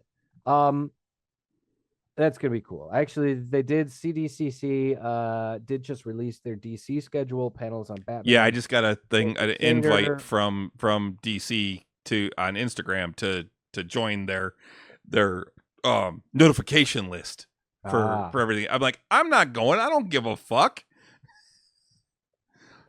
There's gonna be a lot of stuff they're gonna be talking about. They're going to be talking about the Superman cartoon, My Adventures with Superman, which is actually excellent cartoon. Hey, Harley Quinn and Kite Man. They're going to be talking about the new Absolute Power miniseries that's running right now. Superman and Lois. What's happening in the DC multiverse? Gotham City. The new Batman cartoon. The new things I'm hearing about this new Batman cartoon sounds absolutely fantastic. It's a more adult kind of version of the cartoon that Bruce Timm made in the early 90s. He's like, this is the cartoon he wanted to make back then, but they wouldn't let him. And Okay, I'm in. Looks really cool. I mean, it's a very similar art style To the animated design series you talking to about? the animated Okay. series from the 90s. It's very similar art style. The design element is a little more 1940s. The Batman and Catwoman and the various characters have a design that skews a little more 1940s. So it should be really interesting. They've also released the cast list as a bunch of pretty cool actors and voice actors. I'm actually It won't be quite the same without Kevin Conley, no, but Kevin Conroy. But Conroy, yeah, that's what I meant. That being said, Kevin Conroy's final Batman performance will be coming out soon in Crisis on Infinite Earths Part 3. The animated movies that they were making. He of course died of cancer in 22 at the age of 66. Kevin Conroy, who is arguably the best Batman. People have often called him the best Batman. And anyway, his last performance as Batman was as one of the variant Batmans, I believe, in Crisis on Infinite Earths, or if not being the Batman in the animated version of Crisis on Infinite Earths, which was, of course, the genre-defining miniseries that ran through 85 into 86, back in the 12-issue maxi series that basically took. I had them all. Took the multiverse and squashed it all into one universe that lasted for about 10 years. I would say for a time. For a time. And then they all started splitting again. Then they did it, yeah. And then we had we had Millennium, and we had Zero Hour, and we had just like, and then Crisis on Infinite Earths, 2 and whatever they were, Yeah. Infinite Crisis actually is what it was called 30 years later. Conroy's final performance was previously thought to be Suicide Squad Kill the Justice League, which, like I said, a game that inspired a fair amount of controversy upon its release. But they're saying that then, because this was released after it, this is actually his last. And I believe he recorded this performance after the Suicide Squad one. So, all right. It's the third part comes out in a couple weeks. I think next week. Okay. And you can stream it as well. Okay, so we've got about at max 15 minutes. But there's a few things I wanted to get through. Let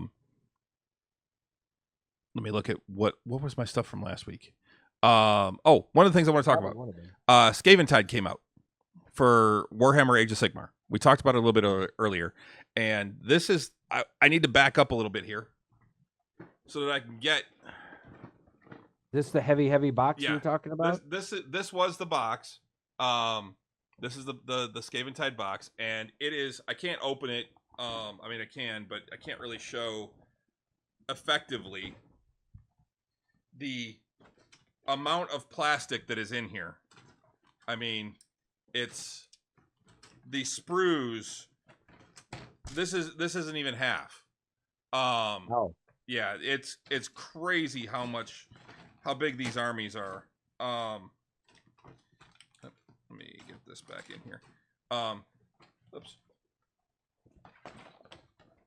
Some cool art though that comes with it. That is cool. Yeah. But yeah, what made it really heavy though? Let me get this put back together. I'm really excited to have this. But what made it really heavy, or one of the things it did, was it came with the new core rule book. Holy shit. Whoa. Yeah, that is that fucking thick. I mean, it's really cool. It's actually got like a little bookmarker in it and everything. But cool. Like a lot of things, it has like some really awesome fucking pictures in it. Well, Warhammer never scrimped with the art, man. The work on the Warhammer artwork was always amazing. Yeah, like that dude. Just yeah. Just like the art that I've been seeing coming out for the new some of the teases they've done for the new Player's Handbook.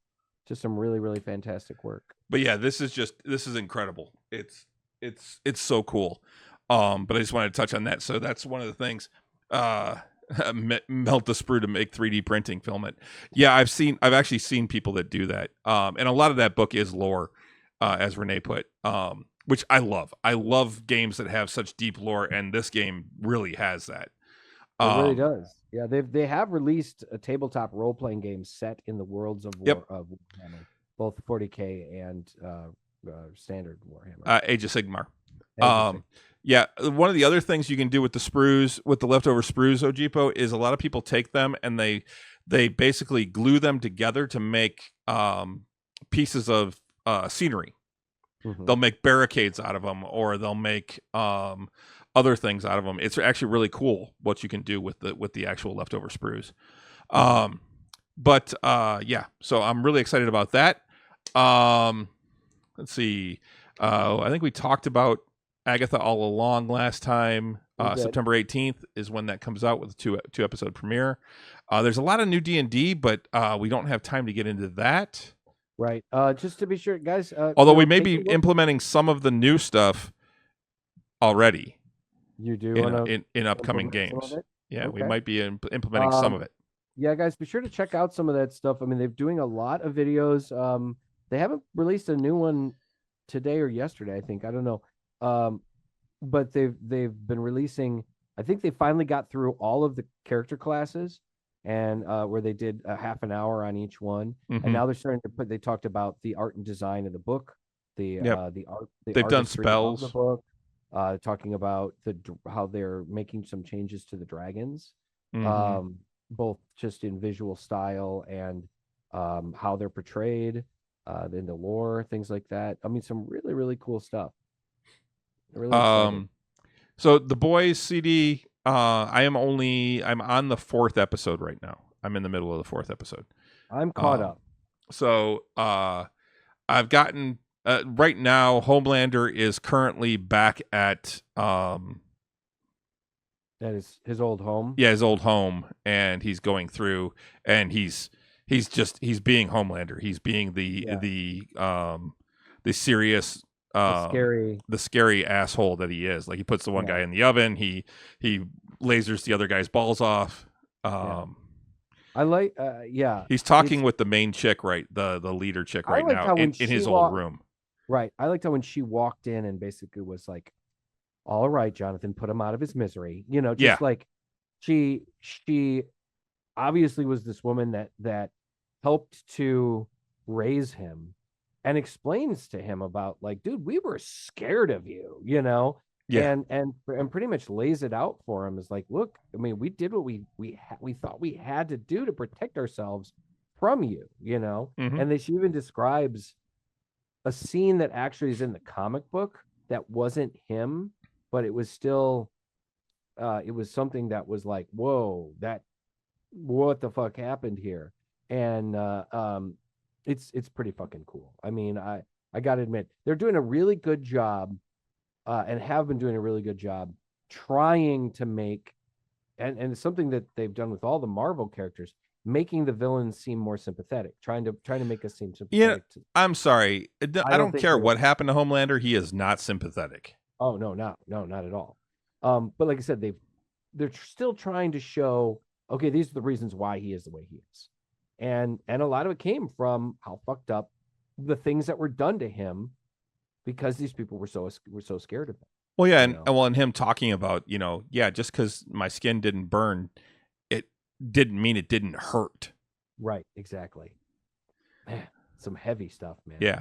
I gotta say, dude, that show is doing a great job. I mean, I know a lot of it is social commentary, particularly commentary on what's going on in our culture, but what's wild too is people suddenly realizing, wait a minute, Homelander's the bad guy. It's so fucked up when people that I've heard people talk about this online. They're like, well, they had no idea. I love all this. I love all the stuff where they're like, America as it sees itself, and it shows Superman, and it says reality, and it shows Homelander. Yeah. I mean, that's messed up, isn't it? Yeah. But also, Renee and I have finished a few shows. We finished that 90s show. Oh, yeah? Part 2. I got to get to that. Yeah. excellent. It was still an excellent show. And we finished Discovery. Okay. We got to finish that up too. It was an okay ending. We finished Ted Lasso, which I think I might have talked about. You did. We've started Lessons in Chemistry, which is a Brie Larson show on Apple. Oh, it's TV. a Brie Larson show, yeah, which takes place like in the 50s, and she's kind of like revolutionary. Yeah, she's a female chemist who was sexually assaulted and was kicked out of her PhD program because she refused to apologize for stabbing her assaulter with a pencil. Aha. And he was, and of course, he was a PhD tenured professor, so he wasn't going to get in any trouble. And she's now a lab tech, but she's working and falling in love with this one chemist. And he's basically like, you can come be my lab tech and you can work on whatever you want. I don't care. And so they were basically sharing a lab, and now they're getting together and stuff. And then something happens to him. And basically what's going to happen is she winds up leaving or getting kicked out of the chemistry world and becomes a television personality that does cooking shows, and she does the chemistry of cooking. That's what that is. Okay, all right. Yeah, because I remember there's like what's his name that was on The Office? He's in the show, and he sees the scenes. Is she wearing pants? Like she comes out from behind the counter, and he's just like shocked that she's wearing pants. So it just goes to show like the era that it. And speaking of The Office, Renee and I just watched the movie If over the weekend. Oh, right on, yeah. Because that is now streaming on Paramount. You mentioned that. And I didn't realize that John Krasinski is in it. He's one of the main characters in it. He's also the director. Yeah, he's a writer and director. Mm-hmm. He wrote it. Yeah. But yeah, he plays the little girl's dad. And overall, it was a really cute movie. Yeah. More family oriented, but yeah, I've heard it's really, really sweet. Yeah. But yeah, it could be a kid movie, CD. Very much so. Could be a kid movie. Yeah. It is very much a family movie. It's very touching. It's about a little girl and a guy that can see imaginary friends that the kid grows out of their imaginary friend, and now they've got these imaginary friends that need new kids. The list of actors that they got to do the voices of the Ifs is just incredible. Yeah, I've heard about that. Like just it's who's who of. Yes, absolutely. Like we stopped the thing at the end and went, oh yeah. But like even John Krasinski, who is the dad in it, the girl's dad, right, does a voice of one of the Ifs. That's cool. Yeah. Steve Carell is one of the Ifs. He's one of the main Ifs. He's a big purple one. Yeah, blue. Or bluey. Okay. The other one, the other main one that she talks to, I forget who it is, but she's she's a British actress that I've seen in a bunch of things. Anyway, it's overall just it was a very good movie. It wasn't anything. It's not going to knock your socks off. It's not going to be crazy. It's an hour and 47 minutes, I think it is. Mm-hmm. There is nothing at the end. There's nothing in the credits after the credits roll. There's a little bit right at the beginning of the credits, but there's nothing later on. Took the oldest girl to Princess Mononoke, Ghibli Fest release, 2.5 hour long. Got through 232 ounce beer Voodoo Ranger with peach mango Brusicola from Lakefront. Nice. She said several characters were Yaz queens. All right. But yeah, so Queen. I'm also all caught up on The Acolyte, and they've gotten more into the Sith thing. And how are you feeling about this show? How are you feeling about it? Because I'm still hearing so many people saying negative stuff about it. I'm still on the fence. There's definitely some negative stuff. It's definitely not the best show that I've seen. It's not even close. So far. There's only like 2 episodes left. I think I think episode 7 comes out tonight. They might be doing 10. I don't know. I think it's only 8. So far, I mean, there's a few things I like. I like that they've brought cortosis in, which is the metal that can block lightsabers and disrupt them. Okay. Cool. Which is actually from the novels, and I guess they brought it back in Clone Wars as well. I do series. remember something about that. Yeah, the Sith actually has a helmet made out of cortosis, so you see him like headbutting the lightsabers, and all of a sudden they start like sparking. They stop working and start sparking. So the Jedi that he just did it to no longer has a lightsaber. So it actually disrupts, not just it disrupts it for a time. Disrupts it. Yeah. It comes back after a little bit, but it does disrupt it for a time. And it's also that interesting because cortosis was only mined on 2 planets that have ever been released in the Star Wars universe. Okay. One in the mid rim, one in the outer rim. So they're wondering where this guy's planet actually is. Only found in like 2 specific places, huh? Yeah. Okay. But yeah, so but I'm not crazy about the way they're doing the Sith. So far, I'm not crazy about even. I mean, the Jedi are the Jedi, and they're acting as Jedi. The main character, Son, I think is his name. He's not the greatest.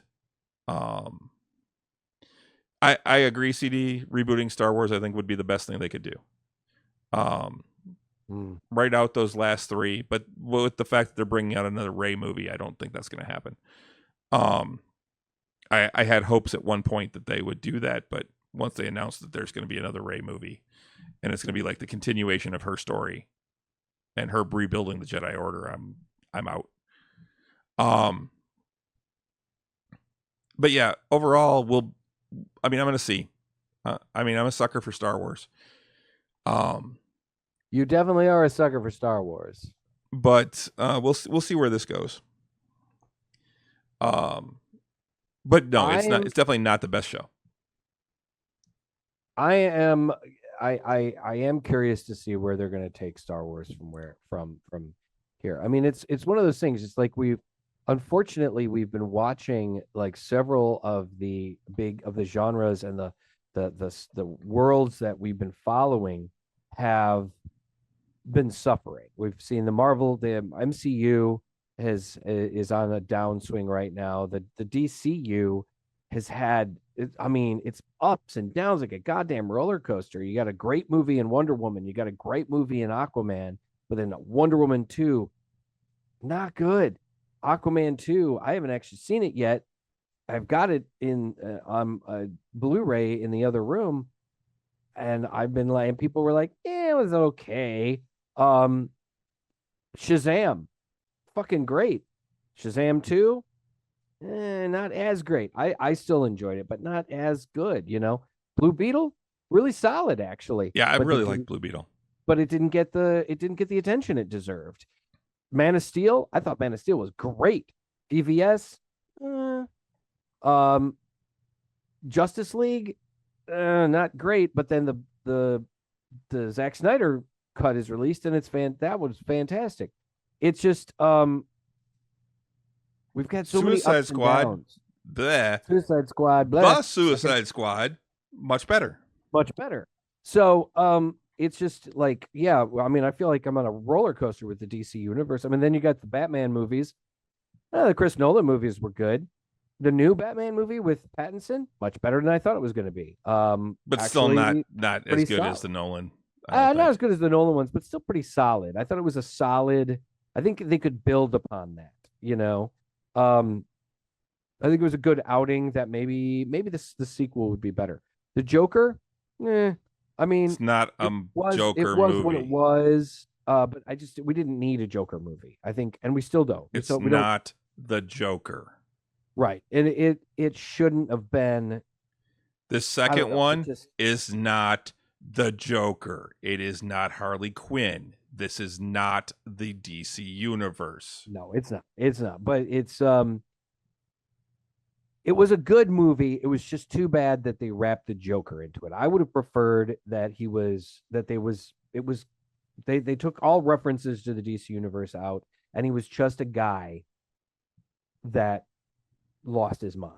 Just some dude. I mean, I thought that the story was fairly compelling, but I would have preferred that he wasn't the Joker. That they had taken all of the reference to Gotham City and the Waynes and Joker out of it. It would have been much better for me anyway. So anyway, and then we've got Star Wars, which has been suffering of late as well.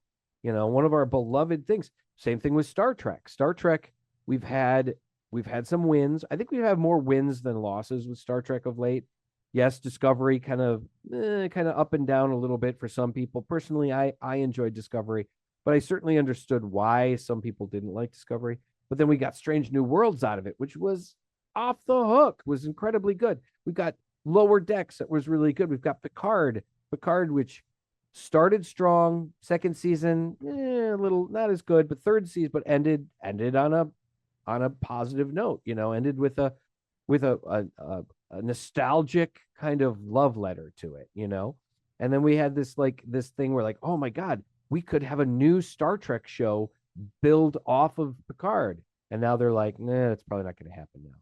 But who knows? Maybe with Paramount being sold to a new, having a new partnership, maybe we'll get better stuff out of it. Maybe we'll get more funding. Yeah, we'll see. Maybe we'll get a better app.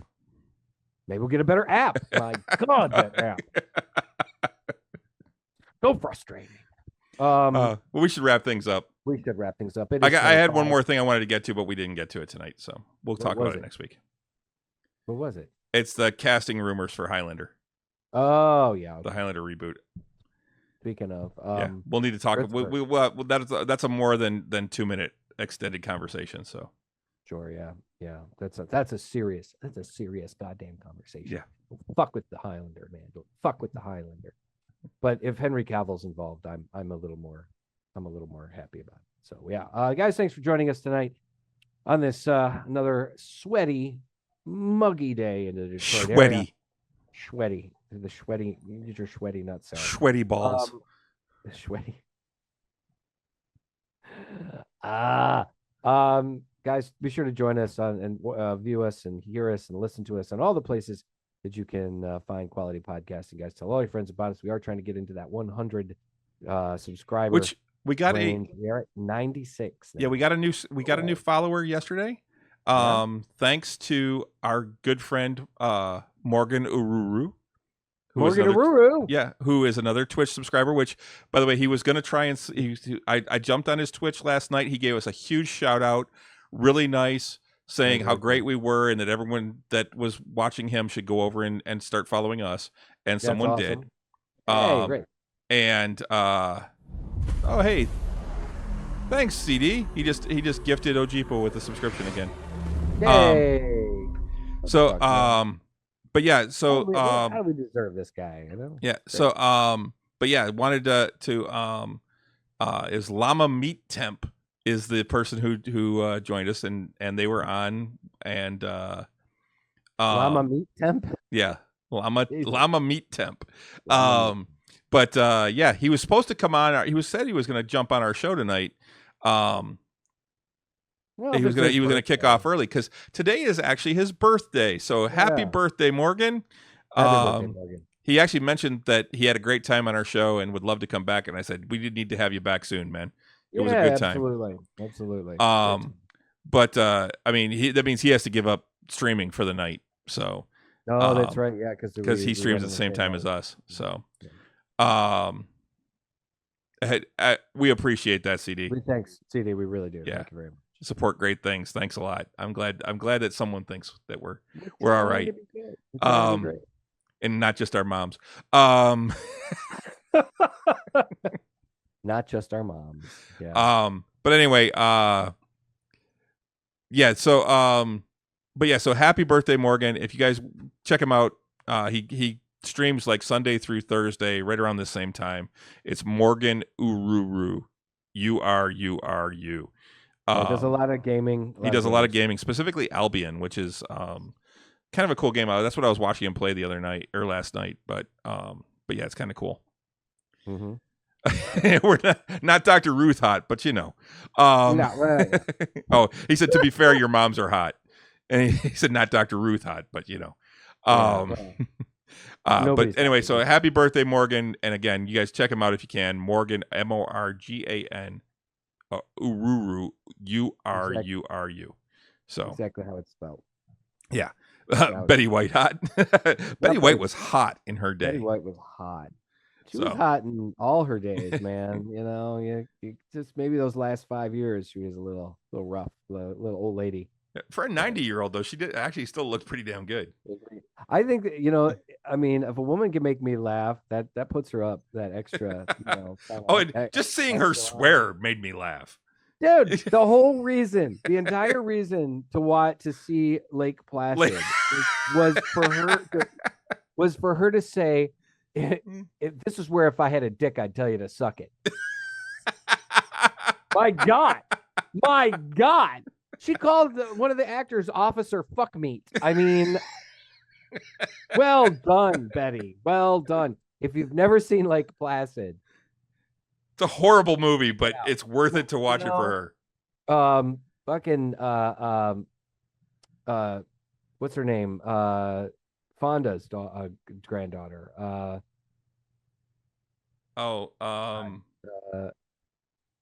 I know who you're talking about. Bill Pullman is in it. Bridget Fonda. Early Bridget Fonda. If you see Bridget Fonda now, you barely recognize her. She looks like a soccer mom, and she's like gained a lot of weight, and she stopped acting. She's like, I'm done. And so yeah, Bridget Fonda does like. I don't want to say she let herself go, but she definitely didn't care about being an actress anymore. So she definitely kind of just like looks like a mom. She looks like a mom. All right. And, but anyway, that movie, it's worth it for Betty White. So we're doing the Midwest goodbye. So we are. Thanks for hanging out with us, everyone. You can follow us on most of the social medias. We're on Facebook, Nerds with Alcohol Show. Everywhere else, Drinking Nerds. Just look for us and you'll find us. So we will be back on Friday. Yes, be sure to join us Friday. Slam's table. Time to go. Well, I think that's gonna be about it. It's a slap the leg and go. Well, that's it. That's got time to go. Hey. Guys, join us on Friday for our bi-monthly D&D game, and we'll probably be doing a shopping episode. So jingle the keys. Get comfortable because we'll be spending some of that gold. Yep. So, but anyway, have a good week, everybody. I think on that note. Until next time. Sláinte. Oh, that was a really good one. All right. Have a good week, everybody. Good night.